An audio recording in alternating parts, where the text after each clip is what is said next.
We are back. Happy New Year to Yeah, everybody Happy New out Year. there. Happy New Year. I got the illustrious Mr. Rob Davis, Oh, and thank you, thank you. I'm your host as well, David Madalena. And welcome to the first edition of Gray Matter for 2021. And what Yes, a day! What a yes, day to start this off on, Rob. I mean, like we already knew, right? We were like, this is gonna be a news day yeah, because we're gonna know who won the Georgia election most likely, unless Mm, something crazy happened. And true. And we also know that there was going to be, the sort of uh, protest. yes, I don't think we knew that it would be what is happening at the moment, but yes. Well, it's honestly it's not that surprising though, is it? Really? I mean, No, they these guys that said they were gonna come. I mean, it was like the Proud Boys were like stand back and stand by. I mean, he literally said that and they created their T-shirts for it. And then like it's time to come up, and they all started showing up and yes. If there's a surprising thing to me, the surprising thing is that they were not ready. they were not ready, How are and you not that ready is for all very these people? surprising. I complete how were you not ready? Like, we Um, knew this was going to be happening in some way, that they'd be there in some way. I hate to say this, man, I really do, but to me, this is very much a white privilege thing again. All right, Of course. it just right. I mean, isn't it glaring the difference between how they treated the Black Lives Matter protesters Yep. and how I mean, and they didn't try to do any shit like this. They It basically wasn't even close to there this. was a few Like, people that may have broken the law on the Black Lives Matter side, but there were plenty of people on the other side that were breaking laws as well and doing and causing damage. But the greater majority weren't. And in this, we're seeing hundreds of people who stormed the Capitol, and they had stormed plans. the Capitol. There were plans. They said there were ways that they had strategies for how they were going to overrun the police. Um, Yes. Yes. but the restraint of the Washington D.C. police is just incredible this It's time. it's insulting to me. It's the notion that this was even able to happen. Like, they got in, they stormed the doors, they're sitting inside, in the chambers, like taking pictures. Like, Mm. this could never have happened. The Black Lives Matter protesters could never have even gotten this close to the door. Shots would have been fired. Like, And yeah, I mean, it would have been all over. and so I already heard it. There was a quote of one person who was leaving to a cop and said, "Don't worry, we'll be back next. We'll be back again with rifles this time." And it's like, so that they feel emboldened. Here's the thing: they're emboldened now because they got in. They, They're emboldened now because of Donald Trump and the Republican Party over the last 4 years. yeah.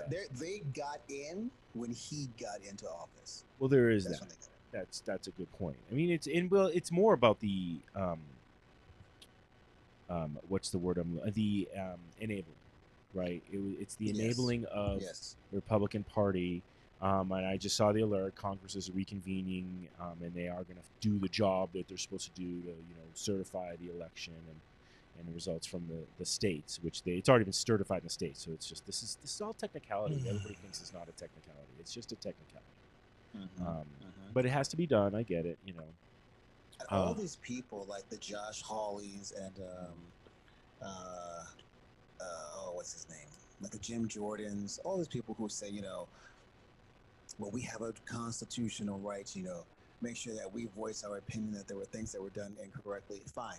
You can voice your opinion about things that were done incorrectly. But because of all the judges and courts that have turned down your lawsuits of the Trump administration, mhm. that there were not enough, for whatever fraudulent cases they may present, there were not enough of them to even come close to overturning the election. Yeah. There's no reason to be having a conversation about it, on the floor of the Senate or whatever. Like, it's just, I can't. I can't. Well, and Caroline Davis popping in. Hi, Caroline. Happy New Year. Said, hey, Oh, folks. Carolyn. Hot Yes. topics. Yeah. Yeah, definitely some hot topics here.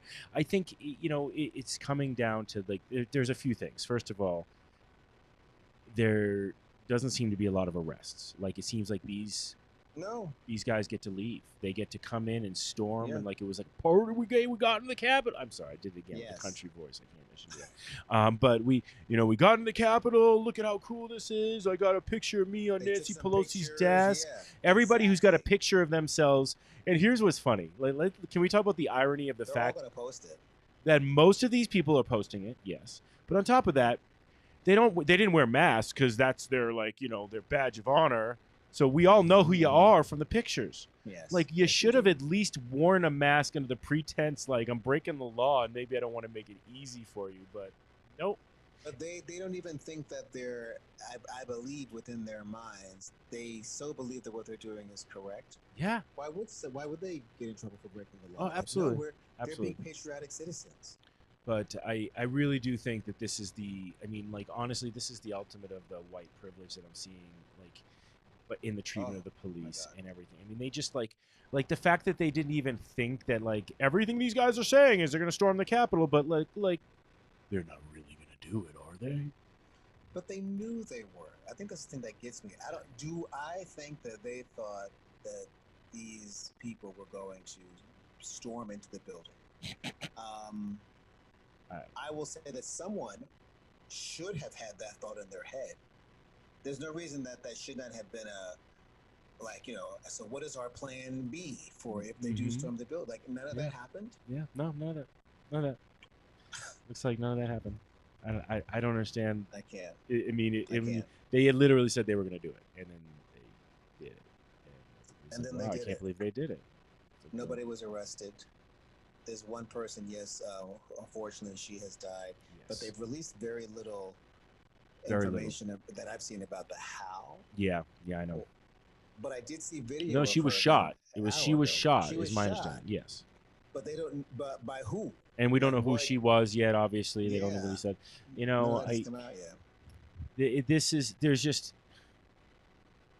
This is nothing surprising. It's not surprising at all. And what's annoying more about it is, honestly, the Democrats had a huge win today. A huge win. We are now seeing thought it would be greater to overshadow it with this. Right. Well, we're now going to see the Democrats have control of the House, the Senate, and the White House. I mean, and what can they accomplish? And so, unfortunately, it's a very slim majority. So, I mean, you still have some potential, red state Democrats that could fuck up some things sometimes for them, but they could. Then they need to, as people have been saying, if they really do that, then they need to go. They need to get primaried out in their next go around. There's 2 years. They have 2 years to prove to the country that it was the right thing to do, right? And honestly, it really was like the cards were stacked against the Republicans as much as humanly possible in who the candidates were, right? Because but can we truly say that? Because similar to this Biden-Trump victory, both Raphael Warnock and Jon Ossoff won by very small numbers. But no, that's what I'm saying. But very small numbers. That's what I'm saying. But and that's why I made the statement that it was the candidates that was stacked in the favor of the Democrats, because the Republican candidates were just terrible. Oh, okay. They were just that's what I mean, by the way. They were just terrible because first of all, Loeffler she was campaigning with somebody from the KKK, and I know also said that he was past KKK person, and really, you're just gonna let that slide, everybody? Okay. I mean, if he was someone in the KKK who had reformed themselves, and that was a part of his life mission now, but that's not what this was. Yeah, and then Warnock obviously had a nice pedigree, being at the church and the preacher at the church he was at. I mean, he had a good pedigree. He's intelligent. I try not to use this word. I do often, but she's stupid. Like, you look at Kelly Loeffler and you're like, do you even know how your position works? Being rich doesn't make you smarter. Okay? No, it doesn't. It really doesn't. And especially if you didn't earn that wealth. If you didn't earn that wealth, you may be getting better schooling if you're working hard at it, and but I mean, I thought that Warnock was going to win. I thought he was actually going to win by a large, not like a massive landslide, but a bigger vote majority. I just that The doesn't make sense Ossoff to one me. doesn't surprise me. It doesn't make sense that they. I don't understand who's voting. I mean, are they voting for Warnock and just not voting for the other candidates at all, or are they saying, yeah, we'll go with Warnock and Perdue? Like, I don't understand how it wasn't exactly the same score. Like, how? I mean, I get there's variances, but like, how was it not exactly the same score? Right. Like, if you're there for Warnock, how are you not there for Ossoff and otherwise? Because you're voting for him for multiple things. You're voting for him first of all because Loeffler's a terrible human being and she was dumb and she had absolutely no business being there. She wasn't even elected the first time. All right, so she didn't earn it. No, she did not. You know, and so there's that. But they, I'll say this for me with Ossoff and Perdue. I expected it to be tight because, Ossoff is very intelligent and well-spoken, yet he also comes across, to me, 100% as a candidate. Oh, like he is a political. Oh, no, I get that. Everything about it. He's got like this really young Kennedy. He's got Perdue. kind of a young Kennedy vibe going on there, you know? Like he's like this, like, oh, look, similar to how when Barack Obama came out in the Democratic National Convention with his speech, and you're like, wow, candidates they're- though. yes, yeah. In the sense that he's not that different from Perdue. He's just Perdue on a different party, but still a politician. Well, let's see how he Warnock doesn't does. really I mean, come across as a you know, politician. he hasn't shown up as being corrupt yet, where Perdue has. So there's that. Because Yes, you know I mean, he there's you know 40 taking years between advantage them. of taking advantage. Yeah, he has time. He has 6 years to make to show us that he can be corrupt. So I do get what you're saying. Like there is a slickness to him, but at the same point, I don't understand Yeah, how that's a you're good not word, slick. You're slick. There is, right? He's very smart. You know, I mean, like I kind of feel like Pete Buttigieg has the same vibe in a way too. Like I know that like you're gonna do really good in a debate. I'm not a fan of his, You're not gonna make a lot of mistakes when you're up on the podium. You know, you're gonna stay on topic. You know, you're controlled. Right. Right. And you're right. I don't see Warnock as that, by the way. And I like Warnock. I see him. He is that preacher candidate, right? Like I've seen him. Like when he's speaking, I'm like, oh yeah, there it is. I see it. And that's cool. You know that. You know, I think it's great. So look, I just don't understand. Still, I get that there are people like Warnock more than they like Ossoff. I don't understand why they don't get that they got to vote for both of them if they want anything to get done that they want to get done. I guess that's the thing to me is like that. It just made no sense to me. But there's going to be all kinds of reasons, like people who don't like the fact that Oh. Kelly Loeffler's a woman, so that's why they wouldn't vote for her. Well, there is I think that. she's stupid, but there is there's, that. you know, There is that.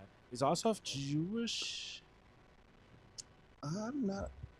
For some No. reason, I don't think so, but I I'm don't not think he- 100% sure. I'm going to look up right now. You're gonna look it up? Okay, Yeah. yes, you'll be faster than me. Yes. Because I want to say there was a first for him.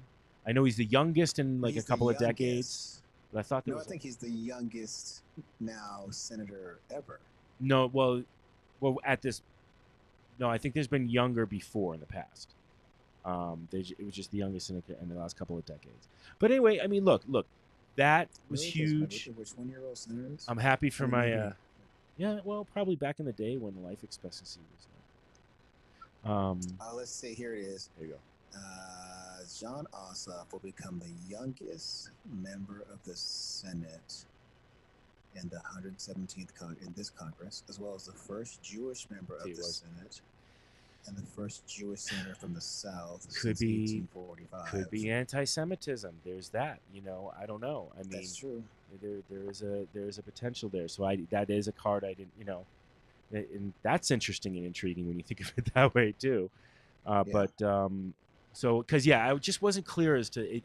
There was something that had to tell me this because Perdue was like laughable as a candidate too because Ossoff was like he destroyed him in a debate and then he's like come back for another debate. And Purdue's like no man, I don't want to do this. Like how do you just not debate? How do you when it was scheduled? It wasn't like I want to do another debate. And you're like nah man, we're good. We've already done our debate. This was scheduled, and he's like, I gotta. Wow. Wow. I mean, I think that's Pathetic. crazy. It is. It is. So there is a question here from Carolyn Davis, and statement actually. Yes. And so I want to read it out. She said, "How did they get this close? No shots, no tear gas, police standing back, self-control. There be black bodies all over the place. Trump should be arrested right now. Racial prejudice is alive and well in this country, and the world is viewing us as a joke. It's true. It's still riddled. Our democracy is still riddled with hypocrisy, and the Chris Christie's of the world just need to shut up." Wow, that was a random like throw in. So I feel like Chris Christie's on TV right now, and she's like, he just needs that fat man needs to shut up. She just doesn't like him in general. I don't like Chris Christie either. Well, he's trying to rehabilitate his image right now. The thing about Chris Christie is he's actually kind of funny when you forget how much of an asshole governor he was. Like, right? Like when you realize, like the whole Jersey thing, when he like the beaches were banned and he sat on the beach and he was like, is laying up on the beach, looking like a beach whale, basically, yes, and exactly like a beach whale, right? And he just didn't care, and that's I agree. That's why I'm like can't stand the guy, but people put he makes good TV, so he'll be on a panel all the time. He does, he's yes. But yeah, the whole thing, how do they get this close? There's no shots, no tear gas. There may have been some gas I saw in the Capitol building, but I don't know who set that off. This is nothing compared to nothing. Whenever it was last summer, I think it was late summer when they had the tear gas on the Black Lives Matter protesters, and then Trump had them cleared out so he could go take the picture with the upside down Bible. Well, yeah, he could take a picture with the upside down Bible. Those people weren't anywhere near. Nope. But they did the White House or the Capitol. But they did it. They were all on it. Well, let's like really briefly, because everybody else, I'm sure people watching the news, and we kind of had this conversation, Rob, right, when we were going to do the show. We're like, dude, this is a crazy day. Everybody's going to want to just watch the news. And if things hadn't calmed down, I probably would have said maybe let's just watch this and talk about it, right? Mm-hmm. Yeah, so crazy news day. And the things calmed down, and that's why we're doing the show now. And my point of that was, like, they were in the Capitol building. They were banging on glass. They were. To me, it's insane. There was explosive devices potentially found too. By the way, I don't know if you heard that one. But the FBI. I don't even know how they went back in this quickly. They need to sweep that whole building. That's exactly right. Maybe they're sweeping that one space. Maybe they knew that space had been not entered from security cameras. I don't know. But yeah, I absolutely agree with you. And honestly, if I was a terrorist, I would have probably had guys ready at the go with this mob, right? Because I mean, they wouldn't shoot on their own citizens. They knew we wouldn't shoot on our own citizens, and I'm glad we didn't. By the way, it's not that I have a problem with how the police are acting today. I have a problem with how the police have acted in juxtaposition during the Black Lives Matter protest. The way they're acting today is how they were supposed to have acted months ago with those protests. So that's what I'm saying. Like, the way the police are acting today is only problematic because they're not consistently doing it that way. Yes. Yes. Right? 100%. That's all it is. I mean, so they should be doing all the time, technically. Exactly. I'm because that's what I'm saying. But they should be doing it because in the other scenarios, those people were not like storming a building. And yes, people are going to try to say, well, but there were people who were looting. Yes. Are the people who are looting? 100%. The people who are the looters are not the they're not.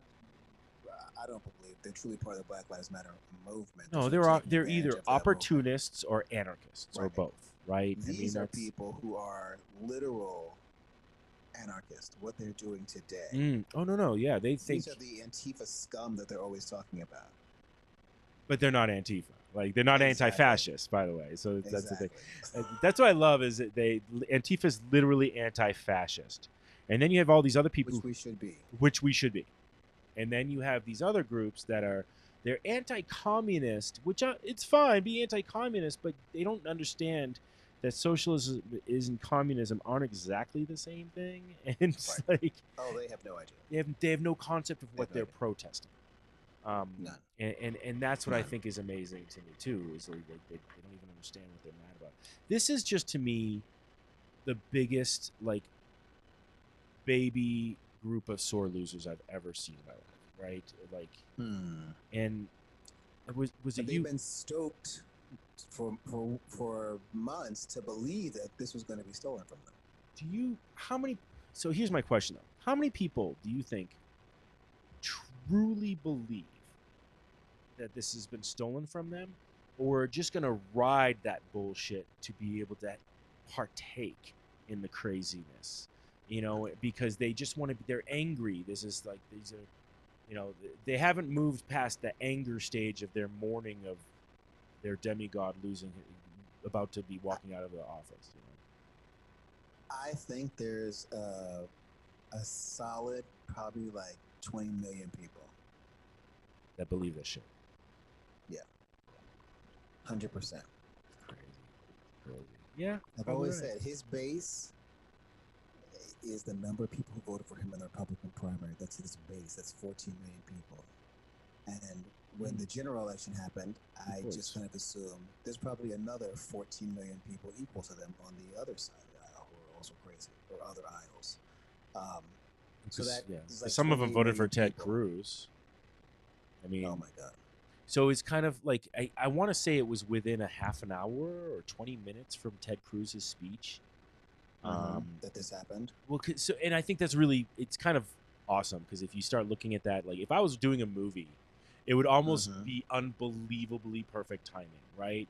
You have Ted Cruz, who for some reason thinks this is a good idea and moment for him to protest this thing, getting up and like, this is why we need to do this and blah blah blah, and everything that he's been like allowing to happen as one of his sycophants now, is what's like charging in and putting them all in. I just think that's. But I don't believe it's like unbelievably perfect timing. Like, I believe there's a lot of shit happening right now. Like, it's not fathomable to me that everyone was caught off guard. Well, I mean, it really shows that. So here's the thing: like, it comes down to this question, right? You're either complicit or you're incompetent, right? You know, is that kind of what we're looking at now? And it's like it can't be either. It could be both, I guess. But I mean, you can't deny that it's one of those two things to me right now. I mean, like, you're complicit or you're incompetent. Which is it? Well, you know, maybe it's the combination. But like, are we that incompetent in our policing that like the signs aren't there? I love that there was a conversation. I heard a question. Somebody said, "Was this an intelligence issue?" And everyone was like, "Nope." Because everybody knew they were talking about it. They were planning it. This is a security issue. You know, you can't blame the intelligence. We all knew it, you know? And so it's a security issue. So, like, what the hell is going on with the security? And is the problem that the security are they on the Trump bandwagon there? I mean, these are questions that are going to have to be answered. Are a lot of these cops kind of like, we're with you, man, we're really with you, but like, and all of a sudden they're like, well, wait a minute, like, oh, you guys just went a little crazy there. Like, there's got to be a moment there where, like, hopefully some people just got some sense today. Hopefully. I guess that's what I'm trying to say. Like, we'll see.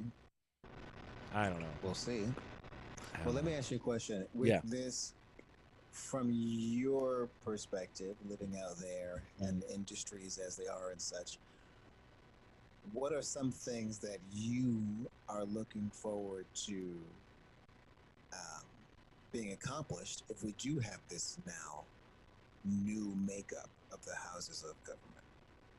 Well, the first thing that has to happen, I mean, like, everything has to build off of that. And there's plenty of legislation that's already been pre-written and utilized. So it's not like we have to, like, reinvent the wheel. This is literally something that could happen in the first month, because there's enough people who have put common sense things together. But the very first thing that should happen is immediately remove cannabis from the Controlled Substances Act, or and if you don't do it that way, abolish the Controlled Substances Act and then change it and like do something and amend it so it makes sense for science. Okay, and cannabis Okay. literally should just be removed, absolutely removed. Start from there and then immediately go to expunging every nonviolent drug offense. All right, now there has to be something put in place and something hopefully that will help people who are getting out of jail immediately, because now you will have thousands of people across the country who all of a sudden are no longer in prison, and But so they're also being released in the middle of a pandemic when and no they're one's also hiring. being released in the middle of a pandemic where they're probably in a place where COVID might very well be running rampant, because prison populations are, I mean, it's like, it's ridiculous. And I forget, there was one prison just recently I heard about that, like pretty much it was like if you were in this prison, it was like a 99% chance you had COVID. And so Wow. so that's that those are the first two things that have to happen on campus, right? And then the Okay. next thing that has to happen is truly putting together multiple education campaigns for what it is, and so that we can fight back some misinformation that has been going on. I really, it's just as I mean, the misinformation is we're looking at what now, 80 plus years of history where people think this is like what cannabis can do, and like, oh, can I smoke your hemp? Right, Sure. right. Just and all that stuff needs to start being worked on. Now, industry groups can do it, but the industry groups have been so busy trying to just figure out how to navigate everything in the legislature and how is this going to work, and like how is this state working, instead of just going, what's the federal law that I can follow, and every state follows these basic standards. Obviously states have their own concerns within certain things, but when it comes to agricultural practices, there has to be some kind of like plans that make sense. There also has to be an opportunity. There also has to be something set aside where first of all, there's a loan or an educational system. There are educational systems, by the way, for cannabis, but like that are help government like guided, that will allow minority owners to be able to get grants and prove that they can do the job that they want to do within the cannabis industry, that or open the business they want to open in the cannabis industry, whether it's hemp or whether it's on the marijuana side. They should be able to come with a proper business plan and have some special attention paid to them where they can get there. But they also, I mean, the thing is, also they got to be set up for success. So just throwing money at them isn't going to help. All right. They need classes and guidance and everything. Everybody does in the cannabis industry. So this it's no different. So all of those programs need to be put in place so we're setting people up for success. And then there has to be a serious look at subsidization. And basically, what I would love to see on the farming side, for example, is we subsidize corn in a ridiculous manner, right? Okay. And there's a reason why we have problems in the food we eat. When you have so much food that has high fructose corn syrup, it's because we have too much corn. Like we have too much, and we're subsidizing corn farms, and you just keep growing. And and yeah, we can use corn ethanol, but that's horrible ethanol to use. And hemp could help for that. But there's other things that are better than even hemp sometimes, and it's okay. Like I'm not one of those people that says, hey, you got to use hemp because you can use hemp. It's like, no, let's use hemp where it makes the most sense to me. And actually, as a biodiesel, it makes no sense to me. There's other things that can do that job that don't do the other jobs hemp can do.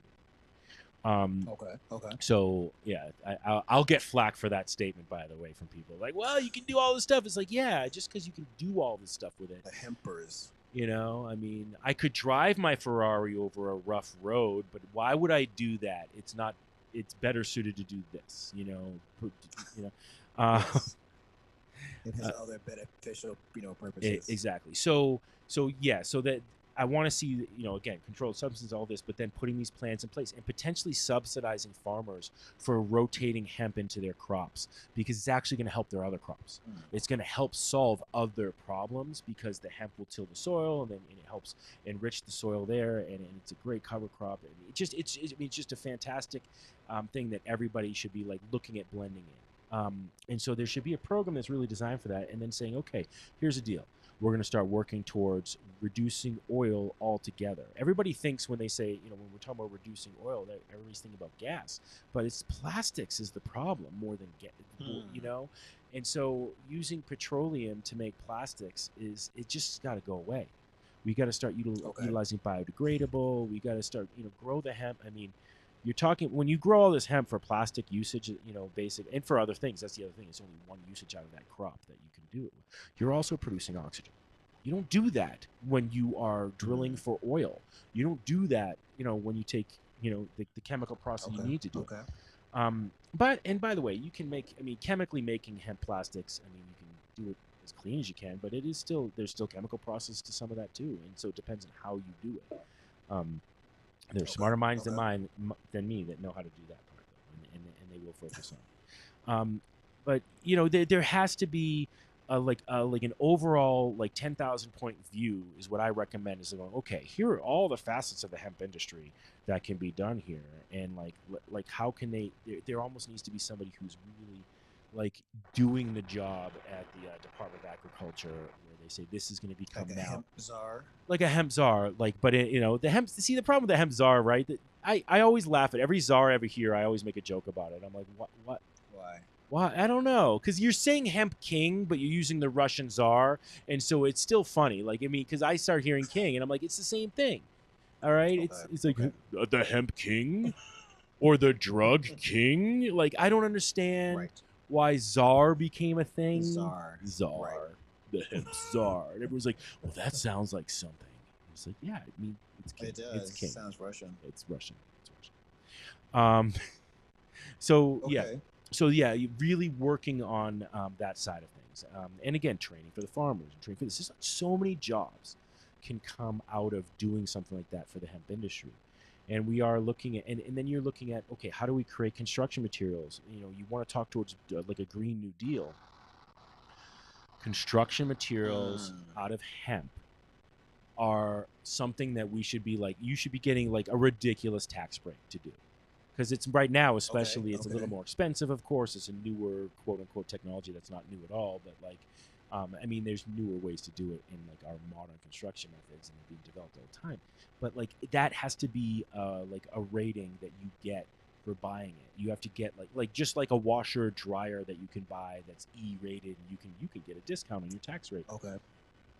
Same thing. If you build your house with hemp insulation, oh my God! The tax break should be lasting you for so many years because you've just reduced your carbon footprint forever in your house as long as you did it right. And that's an interesting thing because I think that most of us don't have a strong enough comprehension of carbon footprints and how much space we're taking up and all of that. Well, carbon dioxide. How much carbon dioxide are we releasing into the atmosphere, right? And obviously plant life will soak that up if there's enough of it. But if there's not, you need other ways to sequester that carbon. Well, your house will sequester that carbon for you if you've insulated it with hempcrete or a proper hemp insulation. And at the same time, you've also reduced the amount of mold that you could potentially produce from that house. Because of hemp? Well, because it's also breathable, and it's kind of a crazy thing. You get breathability, but also it sequesters the carbon and it insulates your house better, whether it's hot or cold outside. And they've got these great ones where I've seen pictures of two houses made the exact same way. One's got hemp insulation in Canada, and the other one doesn't. And you look at the thermal imagery of it, and one is hot, and the hemp one is nice and cool and blue because it's maintaining and it's trapping all the heat, keeping it out. And so it's not hot because it's not escaping. The hot one is the heat's escaping to outside the house because they're taking this from an outside view. And so but it also breathes. Again, because it's this great plant, and it just it just does these crazy things, man. It is funny because sometimes it is and I've told you this before, if I keep saying everything that it can do, it's come on, screw you. Not one thing can do this. It's the magic cure-all for everything. But it's not a panacea for everything, but it is for many things. Right. Right now, it's almost we're trying to build a better world, and we have a tool belt around us, and we're missing the hammer from the tool belt right now. All right, I might have a Oh wow. screwdriver and I have this, but like you're literally missing one of the greatest tools of fighting back for climate change and helping make us have a better land, a better life. And it's the freaking hammer. Like, why don't I have a hammer? You know, I mean, it's like so. I don't know. That's an analogy that just came out of my butt, but So but I, why? So why won't the people who could most benefit from this financially taking off not wanted to? well, it's all coming down to what you just asked me. Like, what needs to happen for them to jump in? Now, hemp is now legal, right? But it's not Mm-hmm. treated like corn or wheat or soy or hops or any. I mean, it's still there's still like this extra regulation that has to jump onto it. Okay. And there's still all these extra like hoops that a business owner has to jump through if they want to partake in the hemp industry. You know, CBD manufacturers are, you know, they're everywhere, right? They're kind of a dime a dozen now, really, but Mm. they still have a lot of hoops to jump through just to do what they're doing. To be an online store, it's gotten better and it's gotten easier as hemp is now legal, but they like you Right. still have potential getting higher rates for credit card rates. You're still treated more like you're selling tobacco Mm. or Okay. alcohol than you're selling Okay. like a um, a non Mm-hmm. THC Mm-hmm. product, you know. And so that's got to change, and again, that comes again with a normalization. It comes again with that re-education campaign about hemp. You know, there has to be a got Mm. hemp campaign or a like the California raisin campaigns and stuff. You know, there has to be something. You know what I mean? And I mean, yeah, I have plenty of thoughts as to how we could do that. The But California raisins of hemp. yeah, anybody wants to work with me on that, I have many ideas. But But they yeah, wouldn't be no. raisins. What would it be? What would be the? Well, I mean, it could be seeds. It could be hemp seeds because the little seed guys running, Oh. right? Because Okay. because you can talk. Okay. Well, that's when you talk about how healthy it is, right? But um, you know, it's just that it's just one of those utilitarian plants that is being wasted, or Mm. not being fully utilized, I should say. And so that's kind of so those are some of the first stages that need to happen. And Okay. if those things happen, you have the campaign, you have and by the way, there needs to be a lot of funding. I specifically for diversity. I mean, for non-white business owners, essentially, to be Mm-hmm. able to jump into the industry. But there should be money for everybody. I mean, there really should be an investment pool that anybody can get into, because this is one of those cool substances that we need smart people. We need that entrepreneurial spirit to jump in, but we also need everybody to recognize honestly that it's CBD is not gonna be the thing that changes the world. It's just not. Mm. Nothing against CBD. It's great. I love it. It's great. But like it to me, and I've said this. You'll hear me say this a lot of times. Unfortunately, for my CBD manufacturing friends out there, to me, I feel like CBD is a distraction. It still needs to be Mm. done. Still, let's harvest it for CBD. But when you harvest hemp for CBD, you're not really. If you're trying to harvest really good CBD, you're growing that hemp like marijuana. And so Okay. all the energy that you're focusing into the plant, you're focusing into the growth of the bud of the plant, just like you would for marijuana. You're going to get a much better CBD out of the flowering. You want more and more flowering. Not saying you won't get Mm. flowering, but like when you do a plant for seed and you want to do it for protein and that, you don't want it to flower as much. You want seeds. You so that's what you're pushing towards. If you or you want a thicker stalk, that thicker stalk plant, the energy goes in the stalk instead. You're not going to get as much CBD out of it. You might get some, and that's I think where we're at this weird juxtaposition or crossroads, I should say, and where the hemp industry can go. Um, but Mm. the thing that needs to happen is there needs to be significant investment, and that's why I say the subsidies. The subsidies should honestly, sorry CBD people, if your focus is CBD, maybe some, but like really the subsidies need to go towards the industrial growing of hemp, where you're like, okay, now we're going to use this for making hempcrete and like hemp wood for like construction and like in all of those kind of sides, and then hemp clothing and all, you know, that hemp plastics, of course, like I mentioned before, and foods. I mean, all of those things are the things that need more investiture to get up and running. And They're it's interesting because Oh, I just lost your voice. You did? I can hear. You can't hear me? Oh, okay, Yeah. good. Go now. Here, yeah. Yeah. Go ahead. What were you gonna say? Is I interesting. was just gonna say it's interesting because for me, one of the first things that I want is a massive investment in the education system. It was already the public education system was already struggling, and I'm not one of those people who believes we have to get rid of public schools and they should all be charter schools. I'm not a charter school person, but I think we can fix public schools. Mm.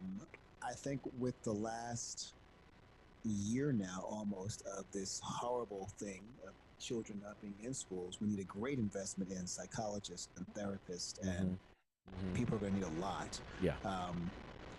And within that, you then start to prepare them for new industry. There's no, on average, kids are not being taught about the idea of a hemp industry. Who even knows that? True. No. Well, You know?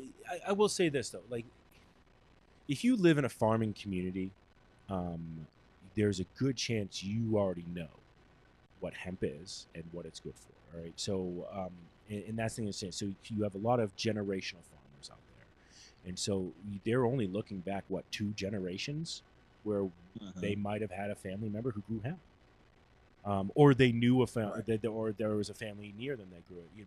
So,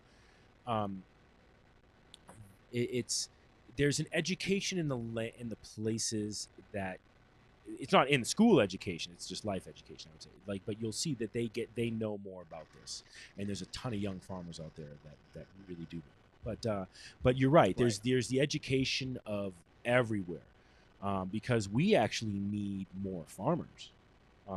We need we need more of that. We need more local farmers. We need more. We need in every state. And there's obviously farmers. But we're not teaching. There's so many things that we need that we're not teaching. We need Correct. that. We need, I believe, we need a massive infusion of men to become elementary school teachers.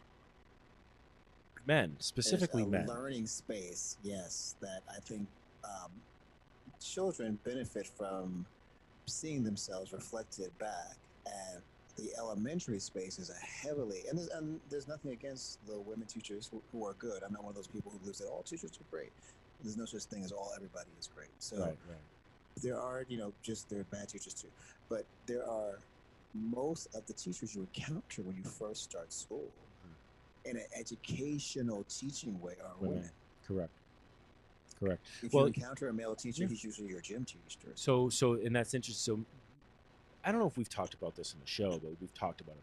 But my daughter goes to an interesting school out here, and I'm not going to name the school, but really want to find out. But it's a different school. They don't grade. It's a public school, by the way. Like a Montessori. Oh, it's public. But they don't grade. So she's now in first grade, right? But so she did preschool in another place, and it was all women. And then there was a male administrator, and he quit like 2 days or something. But and then there was and then she did kindergarten. Now in kindergarten, she actually has a male teacher, Jimmy, and Jimmy's great, by the way. What's really fun about it is so there was 2 kindergarten classes. There was Jimmy, and then his wife, Therese, was the other kindergarten teacher. And so my daughter has actually had a male kindergarten. They'd switch off they would on different classes, but he was her teacher. And so sometimes she do stuff with you. So anyway, COVID happens. She's doing the online thing. Well, Jimmy ends up being an online teacher. So does Therese. So Therese is doing kindergarten, and this school did a great job, by the way, of figuring the hell how to do everything. I don't know what's going on in the in-class session. But I mean, they had issues, but they figured it out. I've heard nightmare stories, Rob, where somebody's doing where their kid has to stay on video for basically hours at a time with 30 kids at once, and none of that shit was going on, right? So hers, it was there would be a homeroom beginning class on video. They get together at 8:30, they go online. They have usually about 30 minutes where he's like, here's what the day's going to look like, and here's a little thing that we can all work on, and like we're going to talk about weather, and you're going to create a weather chart, and but whatever the Okay. assignment is, and then he says, okay, and then we're going to break out into our sessions, and then you have your sessions. You have group 1, 2, 3, 4, and that's when you're breaking it out, and you're looking at maybe it was like 6 to 8 kids that like were in that session. Okay, sometimes even 5, right? So when COVID was more relaxed, it would be like maybe 5 left, and 3 of them were going back to school, and that of course is only again. But like what I loved is they said, okay, and then we're going to do math, and then we're going to break, and then the PE teacher, who's amazing as well, she's like being inventive, and I'm like, and this is public school. And it's this experimental public school, and here's the thing: it's an experimental public school that's been doing this for 20 years. And I think the reason why they're being successful in this is the way it wasn't much different in a way, I think, than how they kind of worked with them already, except for they just broke up sessions for them. And it's hard work for them to do it, but like I think there's also I just don't get the no grades part. Well, what happens is, like, so for our daughter, she's moved into, but when they do those groups, those are obviously by level, right? So she's in a group where, in fact, she's with second graders, even though she's in first grade, but she's she just how he just does this quick. It's like a quick class. The poor guy has to do the same class 4 times, right? But like obviously it's a little adjusted for each. I think group 3 to 4 has a certain pathway, and the group 1, 2. But the no grades is interesting because it's more about what we would do with him, and we still do. You have a meeting like once a month online now, or whatever, or it's every other month. I think I forget how the schedule works. It just happens, And he's like, okay, here's where your kid is. Here's what's going on with her, and here's what we're focusing on with her. And so, and she just does the work. Now, like, this isn't good for every kid, by the way. I want to be honest. This isn't the setting that you want for every kid. Some kids need way more, like, here's the structure and everybody does the same thing. Right. But when it's been kind of put on her as an individual and on us as parents to just, like, understand where she's at, it's been interesting. Like, again, she's first grade. Like, we'll see how it goes when we get into upper levels. I'm kind of curious, but it's working really well for where she's at now. And so anyway, to go back to that, it's like, so there, to me, I still think there's going to be a change in public schools. Long story short, right? Where there may be some schools that can start doing online in that manner, right? For kids who can do that. Okay, because one of the things I've noticed from my daughter is she's thriving right now more than I thought she would in this situation, and potentially better. So we may be doing an off and an on again thing to see what happens if we have her in. But you guys are wonderful parents. I've seen you in action. I love your daughter. Yes, but that's not everybody. I get that. More abstract perspective. Yeah. I just feel like, while there may be kids who are doing well, whatever that may mean, with remote learning, in my opinion, they're not doing better, because for a child to become a fully functioning adult, they need what we had, what our parents had, what our grandparents had, is to be in school with children their age interacting with each other. I don't disagree with that. That's what makes you a successful adult. Well, I think there's something to be said about there's school and then there's social too. All right, you can say school is social. You can say it in that manner, but like you can also look at it like to me, there's a lot less distractions for my daughter's schooling because for her, when she's doing it online. That's not for everybody. I mean, I've seen kids just zipping off the camera and just like, where would you do? Where do you go? And you see the teacher's like, hello, what's going on? Your video's off. What are you doing? And like, so there is that. And that's what I'm saying. It's not for everybody. I think what we're going to see is kind of this awakening potentially in education, that it doesn't have to be this one size fits all education. And I think, and that's where my daughter's school is kind of like. It's very much like your daughter's education. There's educational things they do, but they're more project based. They do more.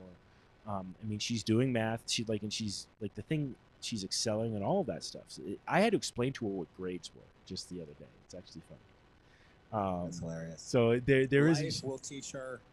So we've kind of instilled grades. I was like, well, what would you give yourself for that? Would you give yourself a C or would you give yourself an A? So we're like, Okay. she's I'm trying to put it on her in that way, because I do have this thing. Like before we went to the school, I was like, yep, she got into the hippie school because it's like a waiting list to get in, or it's a lucky lottery. It's nothing to do with like, who your kid tested into it. But this is a public school, just like any other school, that if you want them to get in, you have to try to apply for it, and just a lottery. So we got lucky. But I kept thinking, I was like, "Yep, my daughter's going to that hippie school, man. There ain't no grades. They're gonna be like, we'll see what it's at." But what I've seen in that is, and this is what, I'm sorry, there's a point to this long diatribe, right? Going back to what you were saying about the classroom setting, what I'm seeing in the way they're doing things is they are way more malleable as a school and as an educational program, because they don't have this rigidity of the classroom mentality, right? Like they believe that a lot of the learning is experiential. Now, the things that suck about this is this school, there's they trips all the time. They're always going somewhere. And like in fact, they have like European trips, and like, and they do all these crazy things. They have camping classes where they go do that.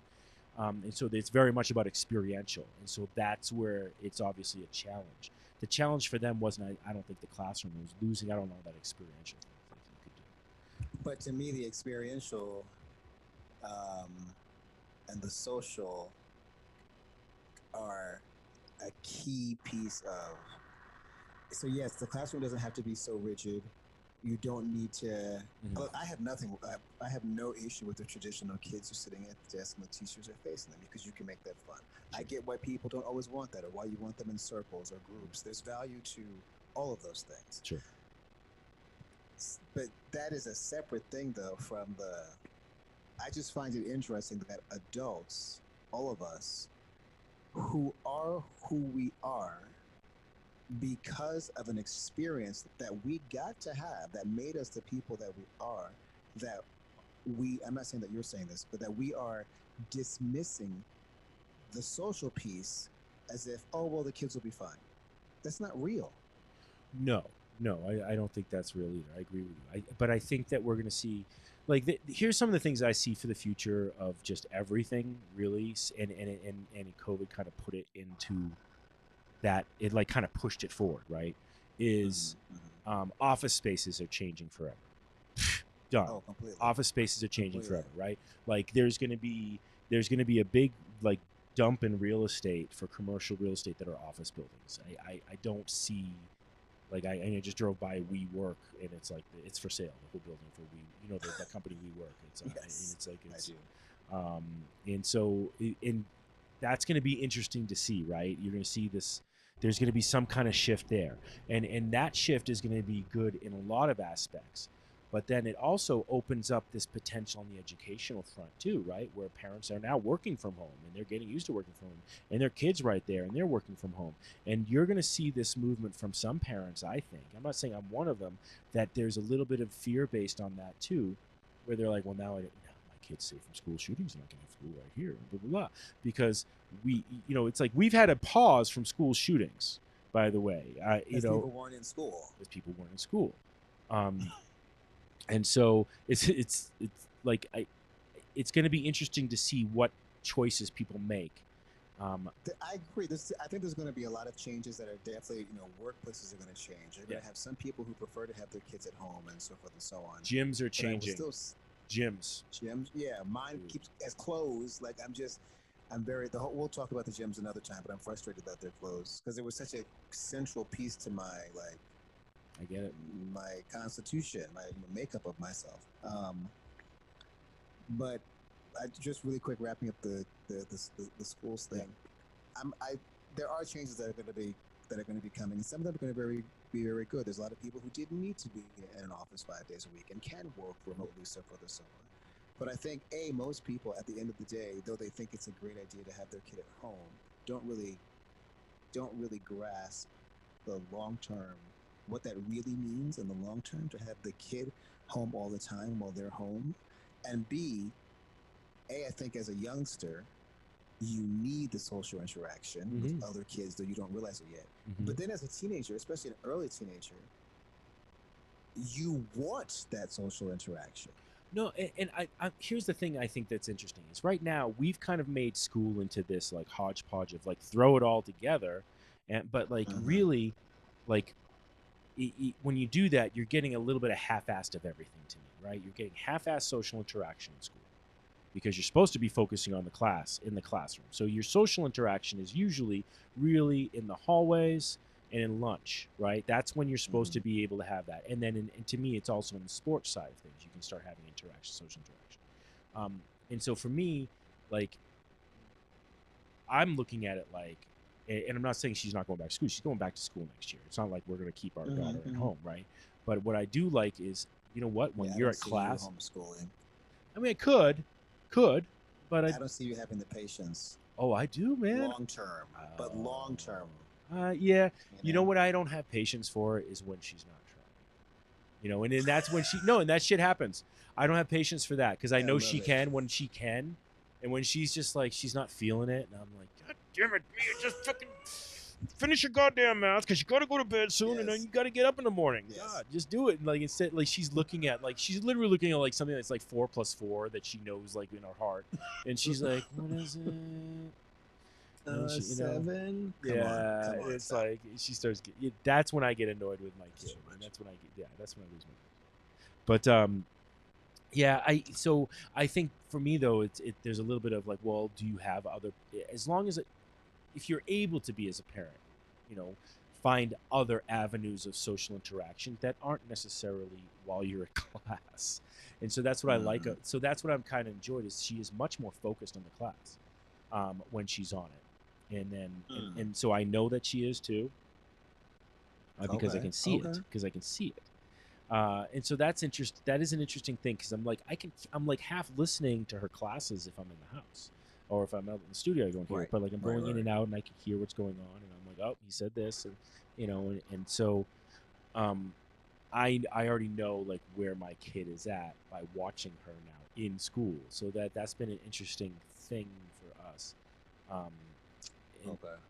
But yeah, to me, you can create social interaction of places like whether you're getting them into sports where you can create that camaraderie and team, or you're putting her into or him into some type of a social setting that they're interested in. Then they're hanging out with people that are into what they're into too, and it helps feed whatever spark could be going on for that. That's kind of how I look at it.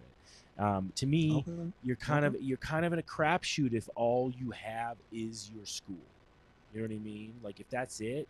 But you shouldn't have just all. Yeah, but it's. I mean, ideally for most kids, I don't think it's just this. They have school during the day, then they have after school or sports or something. But okay, so we just hit 7, and there was one more thing I wanted to just mention about what we're looking to change because obviously we were talking about like okay, so now we have a chance to make a lot of progress because of what happened in Georgia today, right? Yes. Infrastructure is something that I am like really passionate about because of hemp, by the way, and what it can do. And to me, there has to be some kind of implementation in that side with hemp also in the infrastructure, but like for like development of that for special types of concrete or whatever, or hempcrete, I should say, for how we're doing things, but also I think that we could see a change in how our infrastructure is done, and there needs to be obviously we have bridges falling apart, roads that need bridges repair, are falling apart, man. I mean, you know, and I always loved that like with Trump it was always like next Tuesday is infrastructure day and everyone's like, oh, okay, cool, so what are we doing? What's your plan? Nothing was going on. Nothing. Well, listen, man.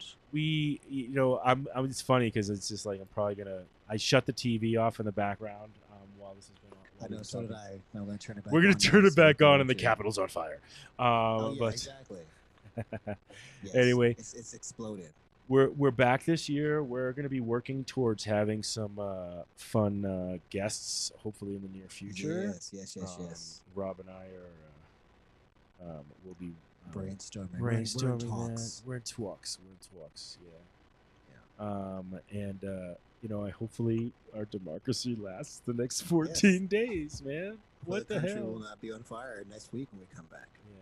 But if it But we'll happens, see. by the way, I do think we'll see again, I actually think we will see the decriminalization of cannabis in the first 2 months. All right. See, my prediction. We'll put a bet on it. All right. Well, until next time, everybody. Until next time. Wishing y'all peace, love, and happiness.